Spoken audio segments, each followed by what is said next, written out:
Tony here from GardenMastersWithAZ.com. Sorry about the wind today, but we wanted to get this filming in for you.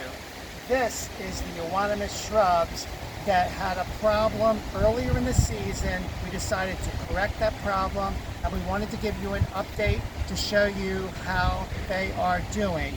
Now, if you want to see that problem, and you should, there'll be a link up at the top. Just check that video out and then come back and you'll see what's going on with these Euonymus shrubs right now. This was the problem, these unusual growths. To find out what they are and how we treated them, just follow the link and watch the video. They have all put out these green leaves, and you can tell that they're getting ready to fill out. However, this house has a deer problem, and it's vacant right now, getting ready to sell next week. And that's why we wanted to film this for you before the sale.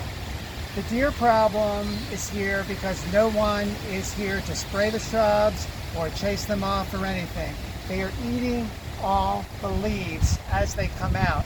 Usually deer like plants, I don't know about all plants, but Euonymus when they're young foliage. Now after they get established, they don't bother them as much. I'm not sure why that is. But anyway, Art, if you pan over to show the rest of these shrubs, how well they're doing, there's really a lot of hope for them.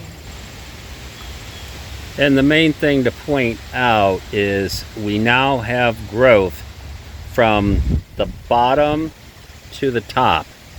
And before, there was so much damage on the bottom, we just had leaves on the top of the shrub.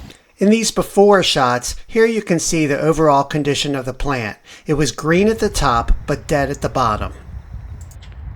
Once these are treated for deer, they are going to come out and fill in and be nice, lush plants again. Just like we had hoped. Problem solved.